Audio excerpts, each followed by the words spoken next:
Hey y'all, welcome to the first video of October. I am Freddy Krueger today. I have the hat, but I am not going to wear this the whole video because, no, I'm not wearing this whole video. But I do have my hat. This is actually one of my Halloween costumes. I told you guys in my last video that I would film 2 Halloween related videos this month, at least 2. I'm dressed up in my costumes, and I figured the first day of October is the perfect time to do one of them, and then I'll probably save the other one for Halloween. But I am back, and I have more Let's Not Meet Stories, Halloween edition, and I'm super excited to read these to you guys. I'm wondering, should I wear my hat? Maybe I'll wear my hat for one story, and then if I'm sick of the hat, I'll take it off. But I just feel like when I'm looking down, it's gonna be because it's a little big. I got a small head, but I shall wear it for the time being. This first story says, Creepy Halloween Trick-or-Treating Encounter. This took place a while ago. I was 13 and my family had just moved to a new town. A new friend of mine from school and I made plans to go trick-or-treating together. At the time, I remember thinking I was a bit too old to be trick-or-treating, but who doesn't want free candy? My friend and I figured we still had 1 year of trick-or-treating left in us. Because we were 13 and lived in a fairly safe neighborhood, my parents thought it was fine for us to go trick-or-treating together without any adult supervision. Everything was going great and we were having fun, getting some solid candy, etc. Then we rang one guy's doorbell. The porch light was on and there was a pumpkin or two, so we figured the people in the house were likely to be handing out candy. A middle-aged man opened the door. At first I was glad because he was dressed in costume and happy to see my friend and me, so I felt we were in for some top-tier candy. I don't even remember what candy he handed out, but I do remember what happened next. He asked us to enter his home, which is weird, but we were 13, so we didn't really think anything of it. He asked if he could take our photo. He said he always liked to take photos of the kids every Halloween because he loved seeing the costumes. On one of his walls were a bunch of pictures of different random unrelated children in Halloween costumes. At this point, even being a dumb 13-year-old, I was starting to get creeped out, but I figured it was best to not upset the man and let him take the picture and we could leave. He snaps the photo of us and then he pulls out a clipboard with a sheet of paper on it with a bunch of names written in childish handwriting. He says he likes the kids whose pics he snaps to sign their names so he can know who they are. At this point, we were both mega creeped out. We should have just run away, but we were too conditioned to not be rude. I decided to sign a fake name. He looked at the paper, looked back at me, then looked down at the paper. Then he repeated the fake name I'd given him and nodded. Luckily after that, he didn't do anything and we were free to leave, but it definitely creeped us both out. At the time I thought he was just an eccentric guy, but as an adult looking back on the story, it seems so much more sinister. I'm so glad nothing bad happened to us and hope nothing bad happened to any other kids. Halloween, with all these costume kids trick-or-treating in the dark and minimal parental supervision, could be a great opportunity for predators to get kids alone in their homes with no one knowing the kids' whereabouts. Please stay safe out there and happy Halloween. I feel like that's a great lesson to learn for every single one of you if you're going trick-or-treating. If you're young, and I don't know why you'd be watching my channel if you're still trick-or-treating, but if you're that young and you're trick-or-treating still, please be safe. This next one says, I've had my one good scare this Halloween season. I'm writing this only a few hours after everything happened. Now that I've calmed down and the sun is coming up, I feel somewhat safer. Last night I was laying in bed, reading a little before I went to sleep. I think it's important to clarify that I live on the outskirts of my town, still in town, but definitely on the edge. Off the highway that leads out of town and into about a 15-mile-long stretch of lots of country. Woods, fields, a few residences, but mostly open highway.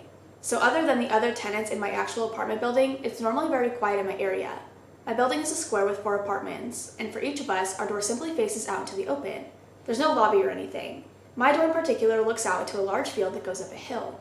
I don't remember the exact time, but sometime between 1 and 2 a.m., someone randomly started banging on my door, which freaks me out at the best of times in broad daylight, but especially in the middle of the night.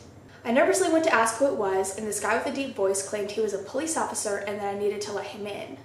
That's what he said. I needed to let him in, not that I needed to open the door. Luckily, I watch and listen to a lot of true crime stuff, so I got pretty suspicious really quick. I just got near instant alarm bells because he couldn't tell me why I needed to let him in, what I supposedly did, and he never asked what my name was. He also didn't really sound like a cop, if you know what I mean. Obviously, I was feeling creeped out, so I called 911 to confirm that there was actually an officer at my address, and they said there wasn't. At this point, I am freaking out, and I kind of call out through the door that I'm on the phone with the police, and the guy just bangs on my door one more time, then stops making noise. I presume because he ran off at that point.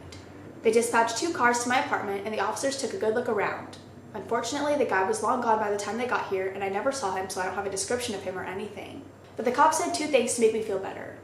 1, they would post more patrols in my area over Halloween weekend, and 2, it was most likely a Halloween prank because the bar down the street from my apartment had a party and it had just closed not too long before. Always trust your instincts. And remember, if you have any doubts about someone claiming to be a police officer, call 911 and confirm they are who they say they are.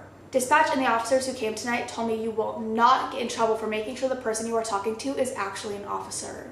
This also applies to situations where it's nighttime and dark, so you can't really see for sure if it's a real cop car behind you or not.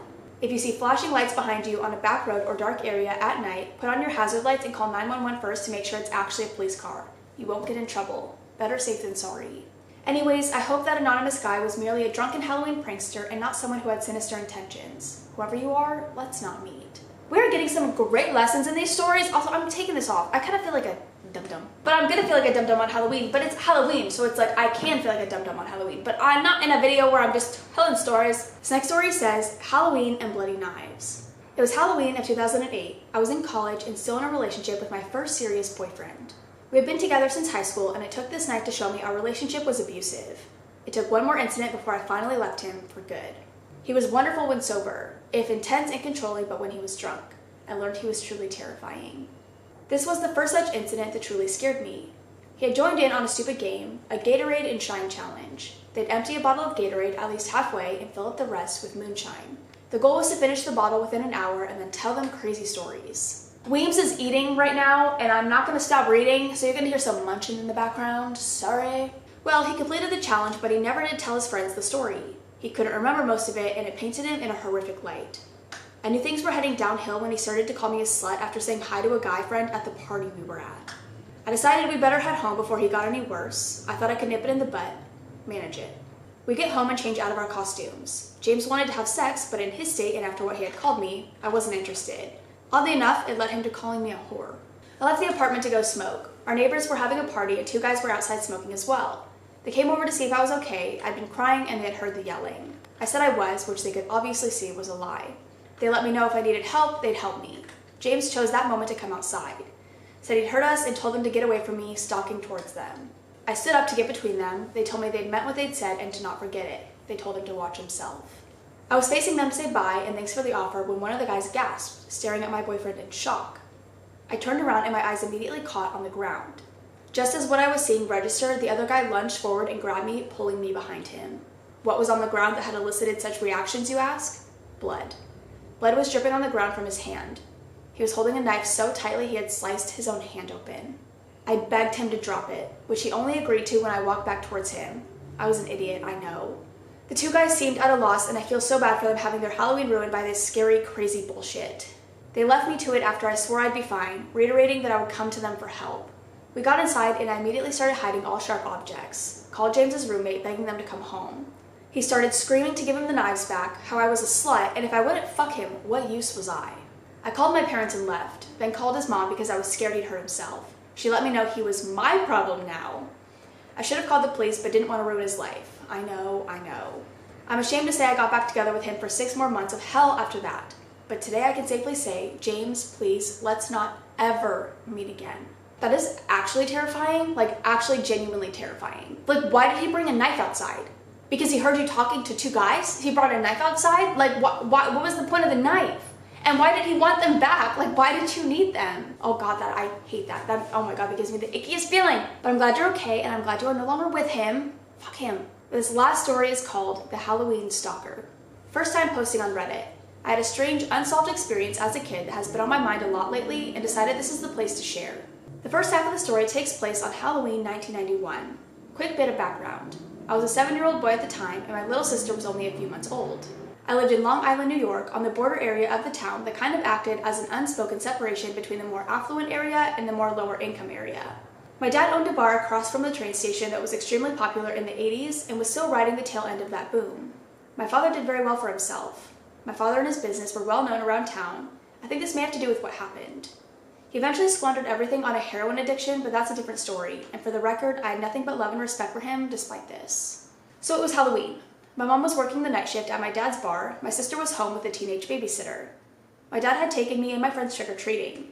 This was the first year I was able to go out at night, so I was super stoked. When we get home, there are cops at my house. The babysitter is crying, and my mom came home.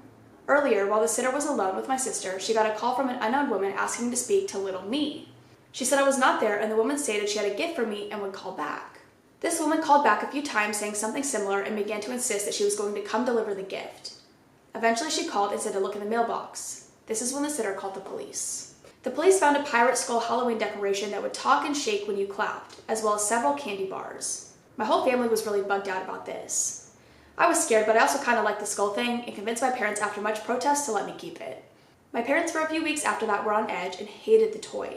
They tried to work with the police, but there wasn't much they could do and the whole thing went kind of cold. Fast forward to the following summer, 1992. My best friend and I decided to have a car wash in front of his house, which was diagonally across the street from my house. We had out buckets, soap, hose, and sign. You get the picture. This black car rolls up. It was an 80s Crown Vic or something that looked like that. One of those big cars that steers like a boat. Rolls down the window and there's a woman sitting in the driver's seat. She has short white hair, kind of has this whole Ursula vibe going. I told my parents she was old because of the hair, but looking back, she could have been as young as in her 40s. She says, "Hi, do you know who I am?" I said no. She goes, "I'm the one who gave you those nice presents on Halloween."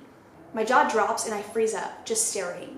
Then, like something out of a movie, she begins to laugh maniacally and then speeds off. I ran home and told my parents. That was the end of it. They never figured out who it was. My father had speculated that this person may have believed he was wealthy and was maybe trying to get a ransom. Maybe she was a scorned ex-lover. I don't know. I speculated many things, but will never know at this point as I am now 35 and this was a lifetime ago. Sorry if the story has an underwhelming payoff at the end, but it has bugged me for years and I wanted to share it. In the past year, I've had several of my dad's old friends find and reach out to me on Facebook. My dad and I have the same name and face, so I was easy to find. 2 of them are women. One of them made me a little uncomfortable because she kept pushing to hang out and she's a lot older than me. Like go to the bar hang out. I said no, of course, but she asked a lot of personal questions. That's what brought the story back to the forefront of my mind. Getting a weird feeling in my gut that this woman, or even the other one that found me on Facebook, is the same woman that stalked me as a child. That thought gives me a chill, but I would really like to know who this person was and why they were stalking me. I have some other Halloween stories. They're not like let's not meet stories. They're just like a bunch of different Halloween like scary stories. I have those too, but like I said in the beginning, I might wait until Halloween to post that one. I don't know. I'm gonna see if I can find a bunch of Halloween stories throughout the month, but it might be a little difficult, so I'm gonna see what I can do. But other than that, I hope you guys enjoyed. I am sweating my ass off in this sweater. I don't know how I'm gonna survive Halloween. Also, let me know if I should get a claw, because here's my thing. I am going out for Halloween. I'm gonna talk about my plans at the very end. I'm going out for Halloween, and I'm not gonna wanna wear a claw while I'm out. Like, I just know I won't, because how am I gonna hold my drink? How am I gonna hold my phone? How am I gonna hold anything? Like, my sister was like, you're not Freddy if you don't have the claw, but I just don't wanna deal with the claw. You know what I mean? I don't know. Whatever. I'm gonna go. I love you guys. I will see you in the next one. Bye! So I'm actually super excited because I'm going, did I tell you this already? Maybe I already told you this, but I don't know. I'm going to Dallas for Halloween, which I'm super excited because if you didn't know, I don't know if I've talked about this, my Bumble BFF is originally from Dallas, the Dallas area, and she moved back to Dallas, and so I'm gonna go stay with her, and then I have other friends in Dallas as well, so I'm so excited. I like just went to Dallas not too long ago, but I'm going back. I'm heading back there. And Dylan, my friend Dylan is like, come on, like move back here. It's so much better now, this and that. Like you'll have so much fun if you move here. And I'm like, no. Mainly because I don't want to move my cats. But I also I tried Dallas. I lived in Dallas for a couple of years and I ended up coming back home. I feel like I would do the same thing. And can you imagine moving 3 cats? Moving 3 cats to a different state? I would rather die.